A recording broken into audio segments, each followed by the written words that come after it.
선배, 대체 언제까지 이럴 겁니까? 카페 창구가 답답해 한쪽에 구멍을 뚫던 이지혁을 보자 은호는 짜증 섞인 목소리를 던졌다. 조금만 봐줘라.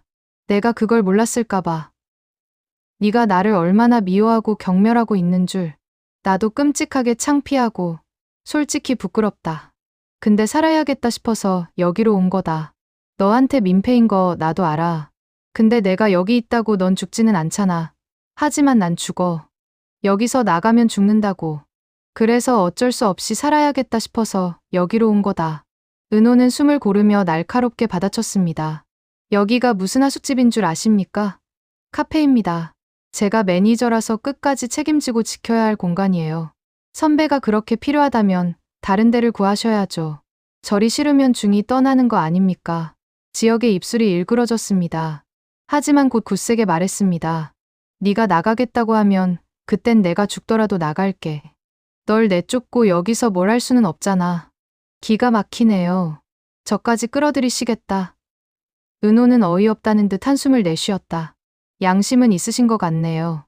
하지만 이지혁 선배 정말 싫습니다. 그 말이 떨어지자 창고 안 공기는 얼어붙었습니다. 그러나 은호의 시선은 어쩐지 오래 머물렀습니다. 먼지를 뒤집어 쓴 채 청소를 하고 낡은 책상 다리를 붙잡아 삐걱거리는 소리를 줄이려 애쓰는 그의 모습이 눈에 밟혔던 겁니다. 청소는 제가 합니다. 은호가 갑자기 다가와 청소기를 잡자 지혁은 손사래를 쳤습니다. 야, 아니지. 은호 씨, 그냥 둬. 내가 해도 된다. 빨리 끝내야 제 자리 다시 쓸 수 있으니까요. 목소리는 여전히 차가웠지만 표정은 묘하게 흔들려 있었습니다. 결국 은호는 냉정하게 선을 그었습니다. 앞으로는 아는 척하지 마세요. 인사도 하지 마세요. 말도 걸지 마세요. 이 세 가지는 꼭 지켜주셔야 합니다. 지혁은 씁쓸하게 웃으며 고개를 끄덕였습니다. 첫날인데 꼭 그렇게까지 해야 돼. 알았다. 내가 원하면 그렇게 하지. 그렇게 시작된 동거 아닌 동거 속에서 지혁은 맘대로 집이라는 이름을 걸고 본격적으로 사업을 추진했습니다. 낮에는 현장을 뛰고 밤에는 도면을 붙잡았으며 세수를 하다 졸아 고개를 박을 만큼 몰두했습니다. 은호는 그런 그의 모습을 차마 모른 척할 수 없었습니다. 어느 날 지혁은 은호를 붙잡았습니다. 첫 케이스, 내가 맡아줘. 2천만 원 줄게.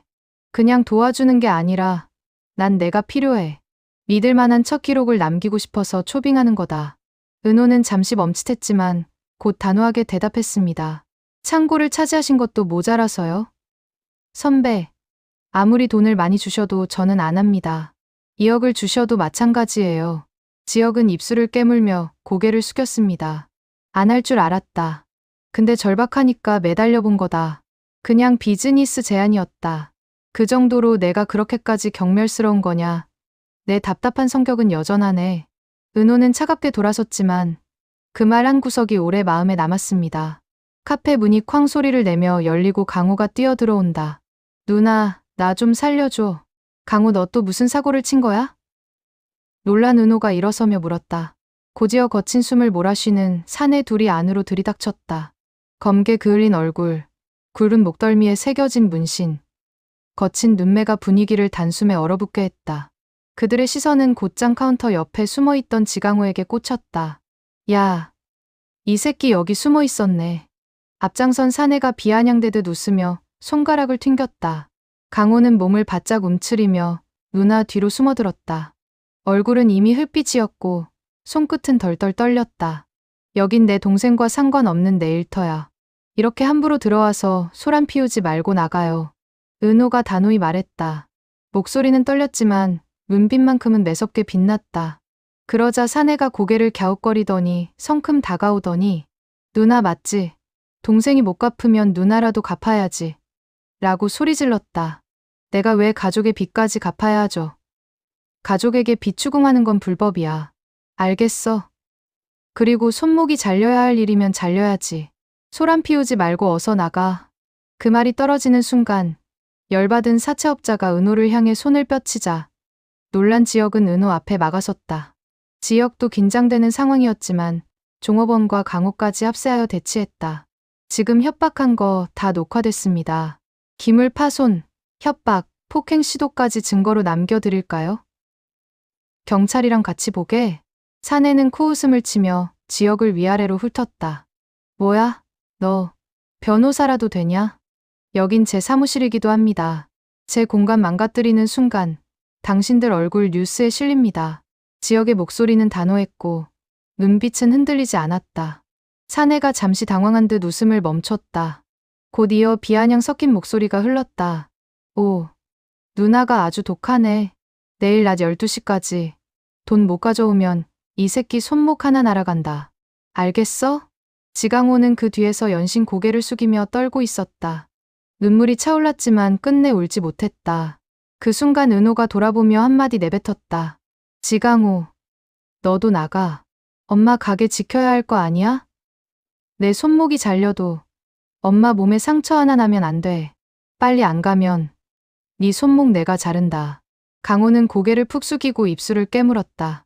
누나의 목소리는 차가웠지만 그 속에 숨은 절박함을 그는 누구보다 잘 알고 있었다. 사채업자들이 한 발 물러섰다. 분위기가 예상과 다르게 흘러가자 잠시 눈빛을 교환하더니 앞장선 사내가 낮게 웃었다. 좋아. 내일 정오까지다. 그때까지 돈 못 가져오면 그땐 말이 아니라 행동으로 보여주지.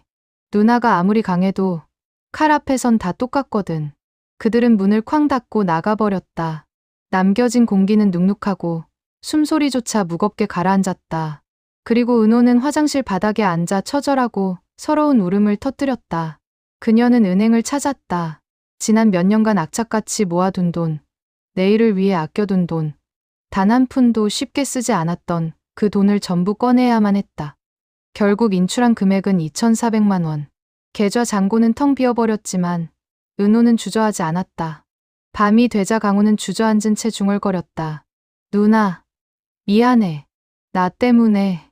은호는 동생을 노려보며 날카롭게 말했다. 미안하다면 다시는 이런 짓 하지 마. 엄마 때문에라도. 이번엔 내가 막았지만 다음은 없다. 다음 날 아침, 은호는 카페홀을 정리하다가 문득 지역이 했던 말을 떠올렸습니다.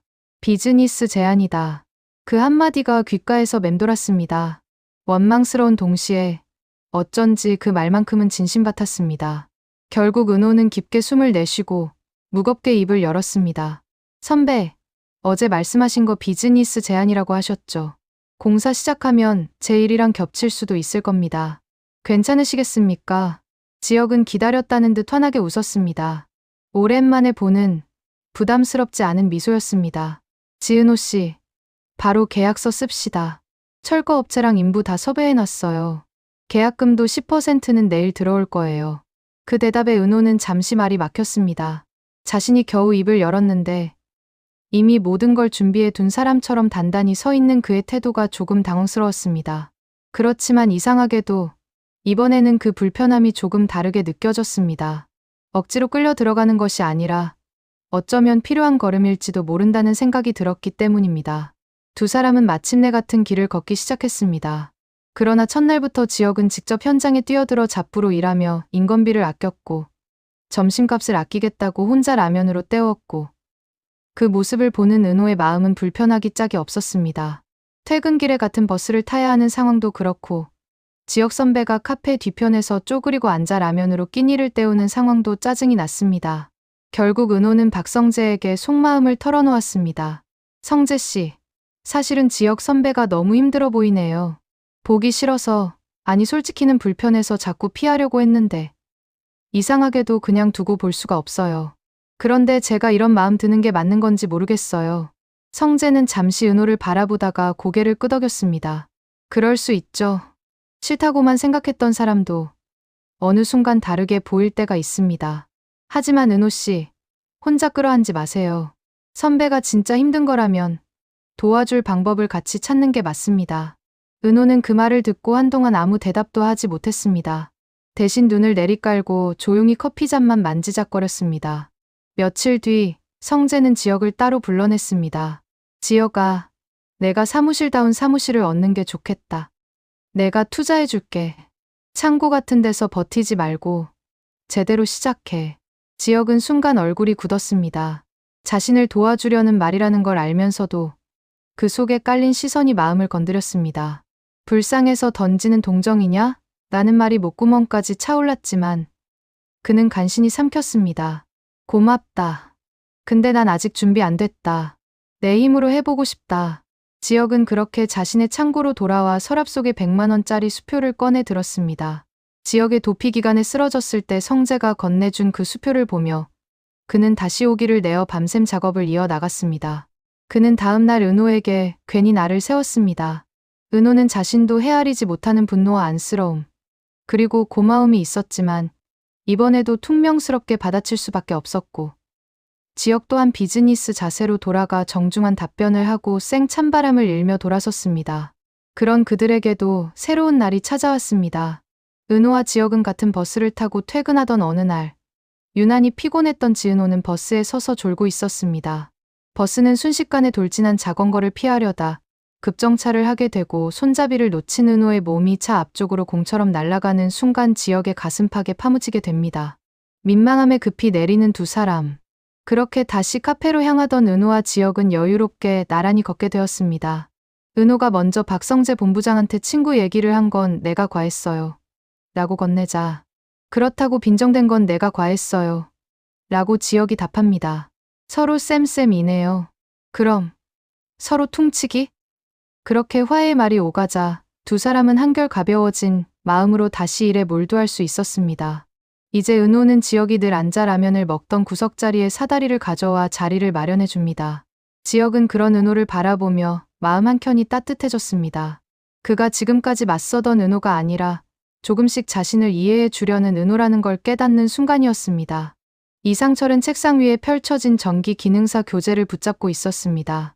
글자가 눈에 들어오지 않았습니다. 하루 종일 택배 상하차장에서 무거운 박스를 나른 탓에 손목은 욱신거리고 어깨는 돌덩이처럼 굳어 있었습니다. 그리고 다정은 남편이 어디 가서 무슨 일을 하는지 밤마다 끙끙 신음하는 상처를 보며 걱정스럽기만 했습니다. 아들을 안쓰럽게 바라보던 어머니 조옥래는 며칠 뒤 근처 작은 포장업체에서 종이 접는 아르바이트 자리를 얻었습니다. 어색한 손길로 종이를 접으며 마음속으로 다짐했습니다. 내 손끝이 조금이라도 얘 짐을 덜어주면 됐다. 하루 몇천 원이라도 벌면 됐다. 첫날은 긴장의 연속이었습니다. 낯선 공간, 낯선 사람들 속에서 작은 손짓 하나도 조심스러웠습니다. 그런데 불현듯 들려온 목소리에 옥내의 손이 덜컥 멈췄습니다. 사부인 아니, 어르신? 얼굴을 들자 뜻밖에도 사돈 김장수가 서 있었습니다. 순간 공기가 멈춘 듯 했습니다. 장수 역시 놀란 눈빛이었습니다. 어르신이 여기 웬일이십니까? 옥내는 얼굴이 붉어져 종이를 급히 내려놓았습니다. 괜히 왔네요. 그냥 집에 갈랍니다. 돌아서려는 그녀의 손목을 장수가 붙잡았습니다. 잠깐만요. 왜 그러십니까?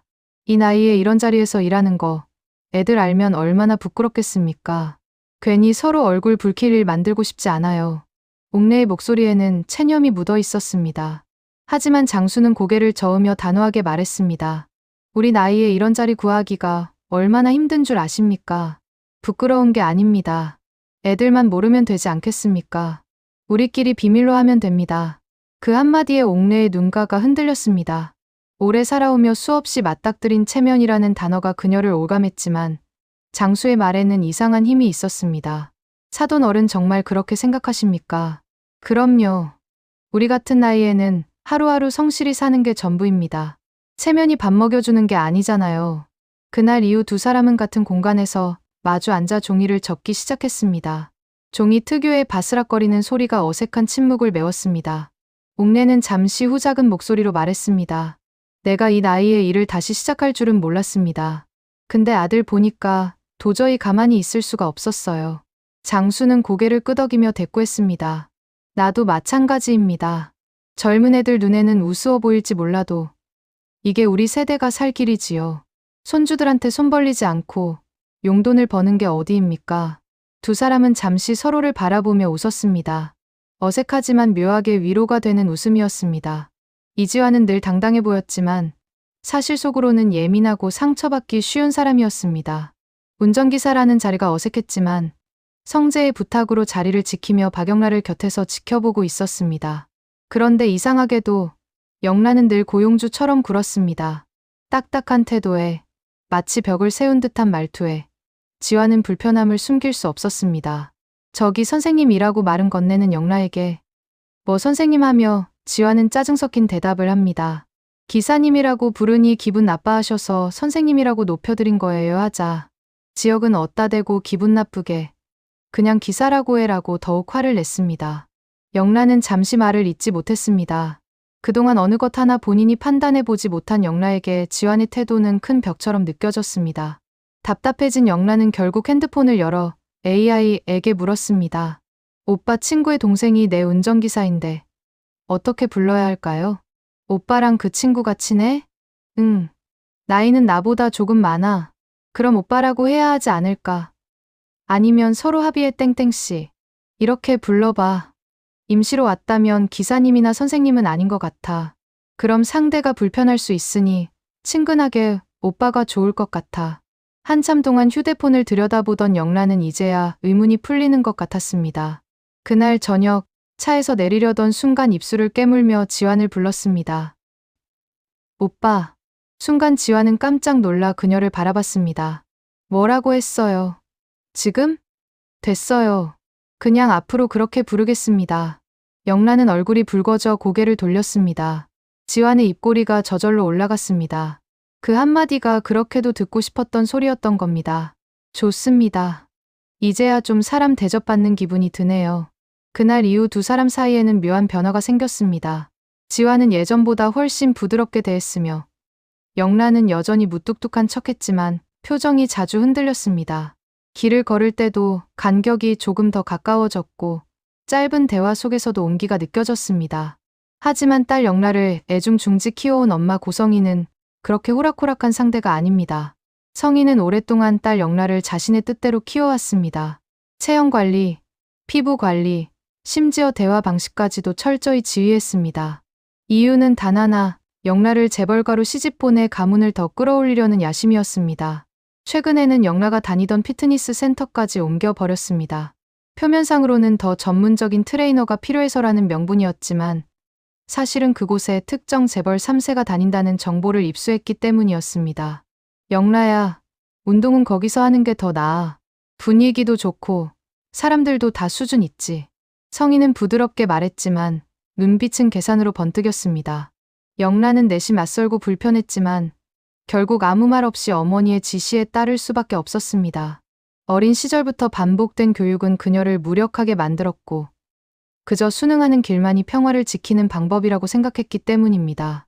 그러던 어느 날 성희는 남편 박진석이 현유패션 대표와 식사 자리를 갖는다는 소식을 들었습니다. 순간 그녀의 머릿속에 새로운 계산이 떠올랐습니다. 이 자리에 영라를 동석시켜 자연스럽게 대표에게 소개한다면 훗날 더 큰 기회를 만들 수 있다는 계산이었습니다. 영라야, 오늘 저녁 아빠랑 같이 가서 인사 좀 해. 내가 직접 얼굴을 비춰야 사람들이 기억하지 않겠니? 네, 괜찮아. 그냥 옆에서 앉아 있으면 돼. 옷 단정히 입고 말은 많이 하지 말고 웃는 것만 기억해. 성희의 말은 다정했지만 그 안에는 명령이 깔려 있었습니다. 영라는 아버지 박진석에게 전화를 걸어 오늘은 같이 점심을 하고 싶다고 했습니다. 별일은 아니고 마침 아빠 회사 부근에 오게 되어 같이 식사를 하고 싶다는 영라의 태연한 연기에 지환의 얼굴은 굳어졌습니다. 그날 영라를 데려다주고 돌아오는 길 그는 속으로 영라의 엄마 고성희의 태도가 도저히 이해할 수 없다는 듯 중얼거렸습니다. 오늘 일정에 이건 없었는데 지환은 기사석에 앉아 있었지만 더 이상 기사로만 느껴지지 않았습니다. 그에게 영라는 오빠로서 스토커로부터 철저히 지켜주고 싶은 한 사람이 되어가고 있던 동시에 그의 마음속에 자리하기 시작했습니다. 지환은 영라를 데려다주고 돌아서려던 길에 낯익은 그림자를 보았습니다. 가로등 불빛 아래 선 사람은 다름 아닌 형, 지혁이었습니다. 순간 지환은 놀라 뛰어가듯 다가갔습니다. 형 맞지? 언제 서울 온 거야? 부모님은 아셔? 숨이 가쁘게 섞인 목소리의 지혁은 잠시 머뭇거리다 고개를 저었습니다. 아직은 말씀 못 드렸어. 준비가 덜 됐거든. 그냥 갑자기 나타나면 더 큰 실망만 드릴 것 같아. 지환의 눈빛에는 안도와 동시에 걱정이 뒤섞였습니다. 그는 조심스럽게 손을 뻗어 형의 어깨를 붙잡았습니다. 그래도 집에 가. 부모님 걱정 많이 하셔. 형 없는 동안 얼마나 힘들어했는지 몰라.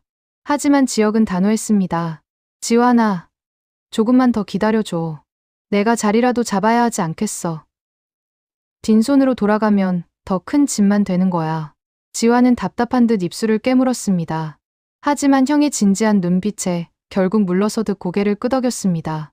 지혁은 미리 준비해둔 창고 겸 사무실을 보여주며 말했습니다. 여기가 내 새 출발이야. 아직 엉성하지만 하나하나 채워가고 있어. 부모님께는 아직 말하지 말아줘. 나 정말 이번만큼은 제대로 해보고 싶거든. 지환은 허름하지만 열정으로 가득한 그 공간을 둘러보며 형의 간절함을 느꼈습니다.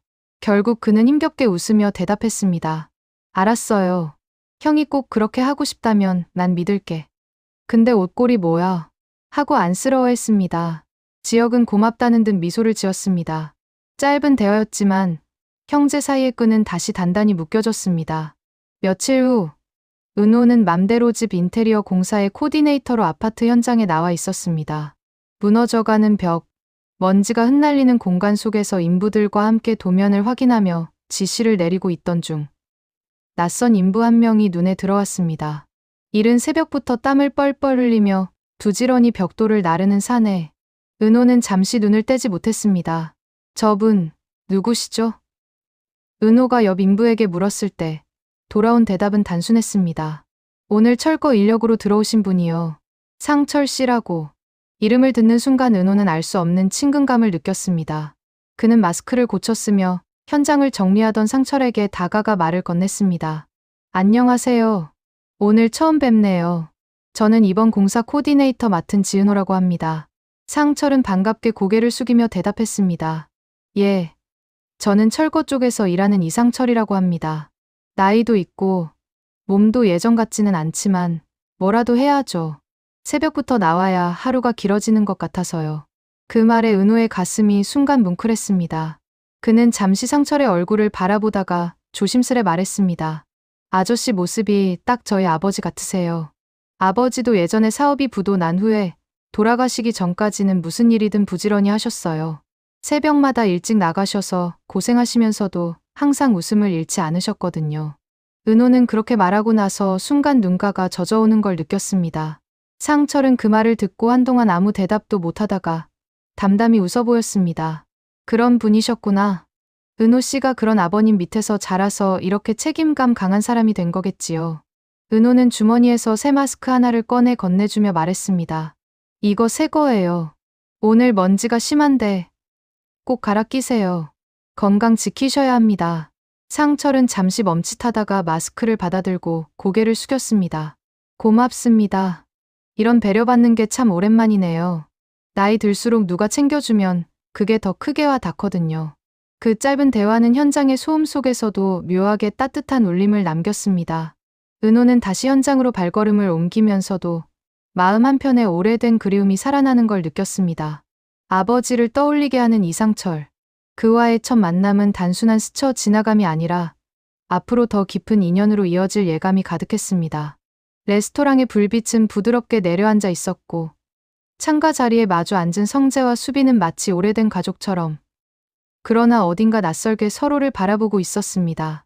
테이블 위로 내온 접시에는 스테이크 샐러드가 놓여 있었고 수빈은 놀란 듯 눈을 동그랗게 떴습니다. 케이준 샐러드는 없었어요? 수빈이 묻자 성재가 고개를 끄덕였습니다. 없더라. 그래서 스테이크 샐러드로 시켰어. 너 고기 좋아하잖아. 그리고 레모네이드. 내가 예전에 항상 고르던 거잖아. 내 소울푸드. 성재의 말에 수빈은 잠시 말이 막힌 듯 했습니다. 옛날 친구들과 함께 다니던 식당에서 늘 시켰던 메뉴가 불쑥 떠오른 것입니다. 오빠, 그땐 제가 입시 준비한다고 정신없이 먹을 때였어요. 몸무게도 지금보다 훨씬 나갔을 때고 지금 제 몸 안 보여요? 수빈은 억지로 웃어 넘기려 했지만 얼굴에는 민망함이 비쳤습니다. 성재는 별 생각 없이 대꾸했습니다. 비슷한 것 같은데? 그 말에 수빈은 얼굴이 화끈 달아오르는 걸 감추려 고개를 숙였습니다. 아, 진짜 창피해 죽겠네. 성재는 웃으며 포크를 집었습니다. 나한테는 넌 항상 지혁이 막내 동생이야. 그 이상도 이하도 아니고 그냥 마음 편하게 먹어라. 내가 지금은 레모네이드 안 마신다 해도 난 내가 좋아하던 거 다 사주고 싶다. 수빈은 괜히 눈치를 보다가 레모네이드를 한 모금 마셨습니다. 혀끝에 닿는 달콤함이 어쩐지 옛날 기억을 떠올리게 했습니다. 아는 맛이네요. 근데 전 지금은 잘 안 마셔요. 달아서. 성재는 잔을 들어 보이며 말했습니다. 이건 안 달아. 그냥 마셔봐라. 둘 사이에는 잠시 웃음이 돌았지만 금세 수빈은 진지한 표정으로 고개를 들었습니다. 오빠. 근데 제 너튜브에 또 나와주는 건 역시 거절이죠? 성재는 젓가락을 내려놓고 잠시 침묵했습니다. 그리고는 단호히 고개를 저었습니다. 응. 얼굴 가리든 뭘 하든 난 안 맞아. 내 구독자 몇천 명 느는 건 근본적인 해결책이 아니잖아. 그래서 안 해. 수빈은 입술을 깨물었다. 기대했던 대답은 아니었지만 왠지 그럴 거란 생각은 하고 있었습니다. 알았어요. 그럼 오빠가 취직 자리 알아봐 주는 건 어때요? 성재는 눈썹을 치켜 세웠습니다.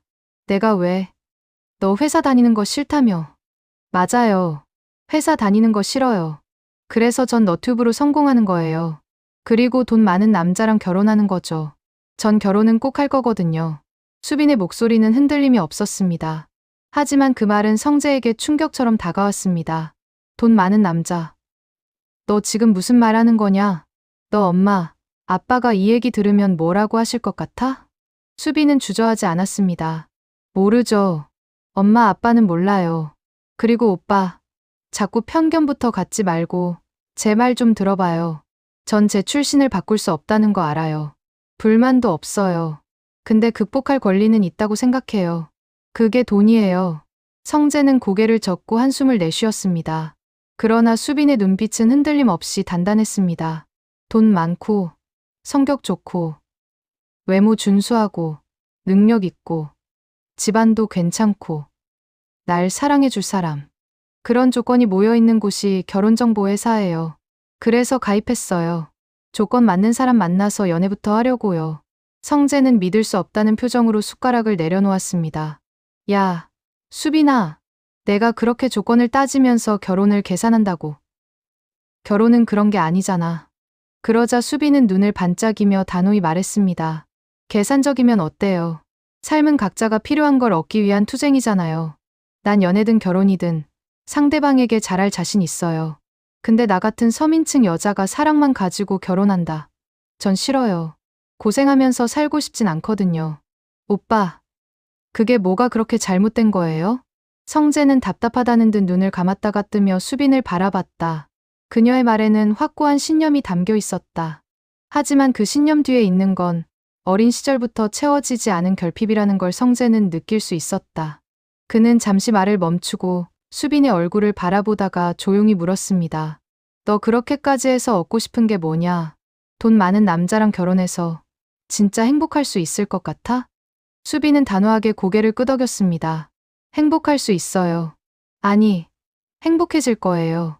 사랑만 가지고 살면 결국 고생뿐이에요. 전 그런 인생 안 살 거예요.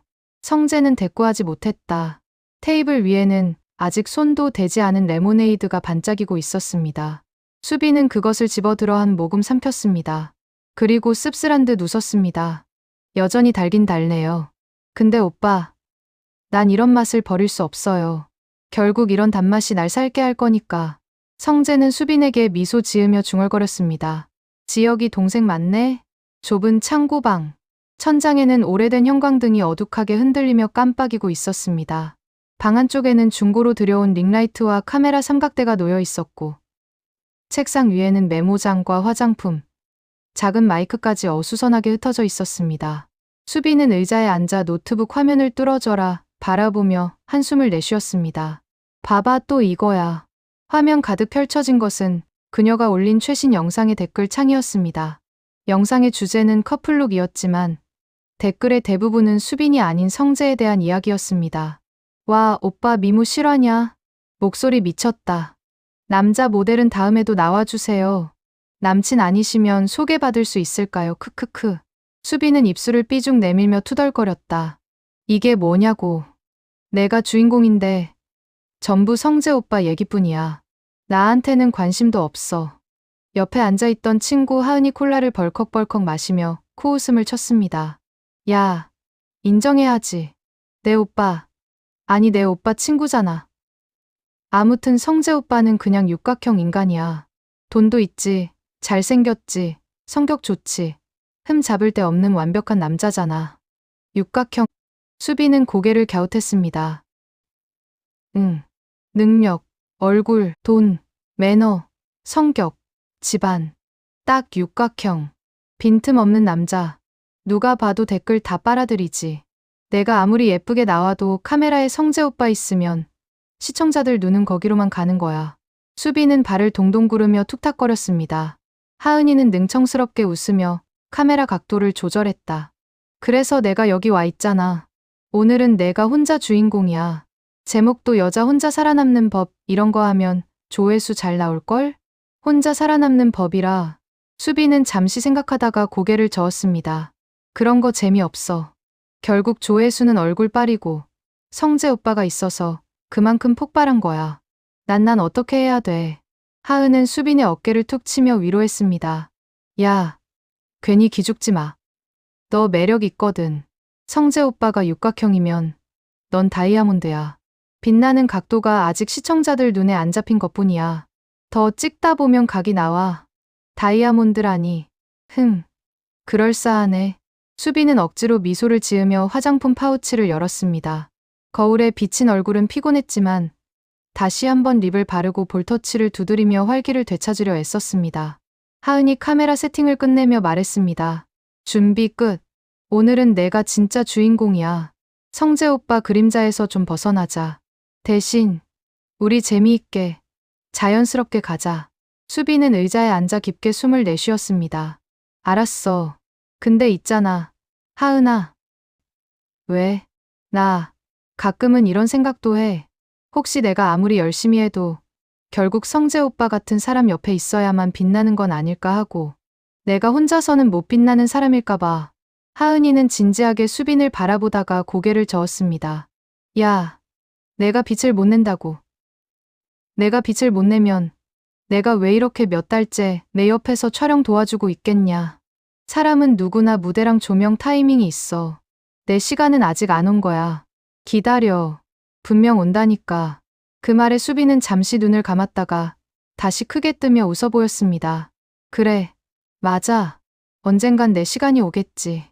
오늘은 그 연습이라고 생각할래.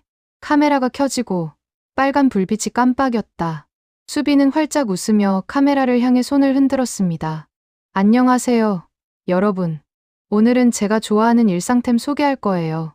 혼자 사는 여자들의 현실 꿀템. 기대해 주세요. 소연은 화면 뒤에서 엄지를 들어 보이며 속삭였습니다. 좋아. 표정 좋아. 카메라 잡아먹는다. 지금. 그러나 촬영을 이어가면서도 그녀의 마음속에서는 여전히 성재의 그림자가 짙게 드리워져 있었습니다. 댓글창에 성재의 이름이 달리지 않는 날이 과연 올까? 그리고 그때 자신은 진짜로 혼자서 빛날 수 있을까?